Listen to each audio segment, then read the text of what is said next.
দিনাজপুরের ফুলবাড়ী উপজেলায় তারেক রহমান ঘোষিত ৩১ দফা কর্মসূচি মানুষের ঘরে ঘরে পৌঁছে দিতে এক ব্যতিক্রমী রাজনৈতিক কর্মসূচি চালিয়ে যাচ্ছেন সাবেক যুবদল এবং বর্তমান বিএনপি নেতা।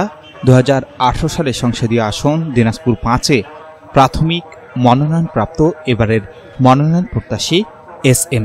জাকারিয়া বাচ্চু। এর ধারাবাহিকতায় রোববার ফুলবাড়ী পৌরসভা এলাকা থেকে মোটরসাইকেলের একটি শোভাযাত্রা নিয়ে প্রতিটি পাড়া মহল্লা, পল্লীর হাটবাজার ও জনপদগুলিতে জনসংযোগ এবং পথসভা করেন।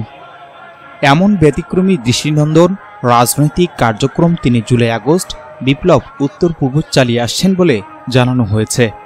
এ সময় তার সাথে থাকা অন্যান্য বিএনপি ও যুবদল নেতাসহ তিনি নিজে ঘরে ঘরে তারেক রহমানের ৩১ দফা কর্মসূচির লিফলেট পৌঁছে দেন। এ কর্মসূচি চলে বিকেল ৪টা থেকে রাত ১০টা পর্যন্ত। উল্লেখ্য, সংশ্লিষ্ট এলাকার চৌধুরী মোড়, কালীবাড়ি বাজারের পথসভা করা হয়। এছাড়াও গোটা শহরে লিফলেট বিতরণ চলে। সেখানে পৌর বিএনপি নেতার সভাপতিত্বে পথসভাগুলিতে প্রধান অতিথি হিসেবে বক্তব্য রাখেন এস.এম. জাকারিয়া বাচ্চু। বিশেষ অতিথি ছিলেন সাবেক যুবদল ও বিএনপি নেতা, বাংলা একাডেমির সদস্য মাহফুজুল ইসলাম মাসুম এবং অন্যতম বিএনপি নেতা মানিক। অন্যান্যদের মধ্যে বিএনপির আরও বিশিষ্ট নেতৃবৃন্দ বক্তব্য রাখেন। পথসভা জাকারিয়া বাচ্চু বলেন, আমরা আগামীর সম্ভাবনাময় রাষ্ট্রনায়কের নির্দেশিত পথেই কাজ করে যাচ্ছি। ৩১ দফা বাস্তবায়ন হলে এদেশ সোনার বাংলায় পরিণত হবে। তিনি আরও বলেন, প্রায় ৪৫ বছর ধরে সংসদীয় এই আসনটি বিএনপির ধরাছোঁয়ার বাহিরে রয়েছে। আপনারা যদি দোয়া করেন এবং আমার পাশে থাকেন তাহলে আগামীতে আমি আপনাদের জন্য আরও বেশি সেবা ও উন্নয়নমূলক কাজ করে যাব ইনশাআল্লাহ।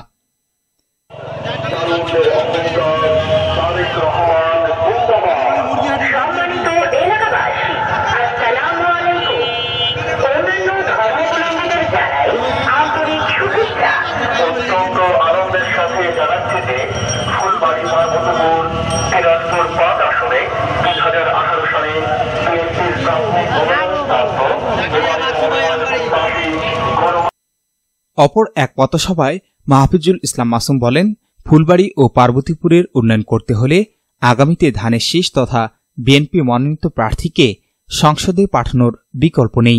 জাকারিয়া বাচ্চু আমাদের ২ উপজেলাসহ রাজশাহী থেকে পঞ্চগড় পর্যন্ত গণমানুষের কষ্ট লাঘবে হাজার হাজার টিউবওয়েল, অজুখানা ও মসজিদ স্থাপনে আত্মনিয়োগ করেছিলেন।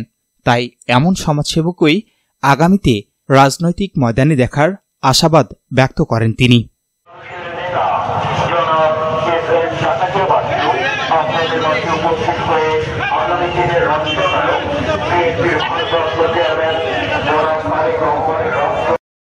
বিএনপি নেতা মানিক বলেন, তারেক জিয়া সন্ত্রাস ও চাঁদাবাজ মুক্ত বাংলাদেশ দেখতে চান।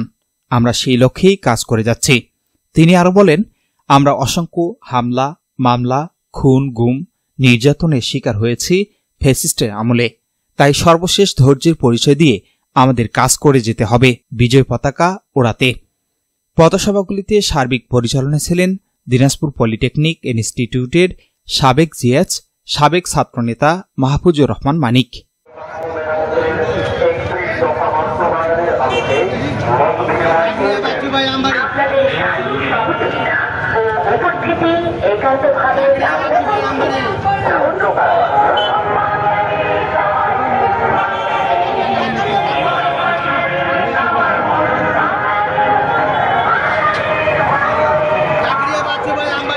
S Rahman, news desk, MK television.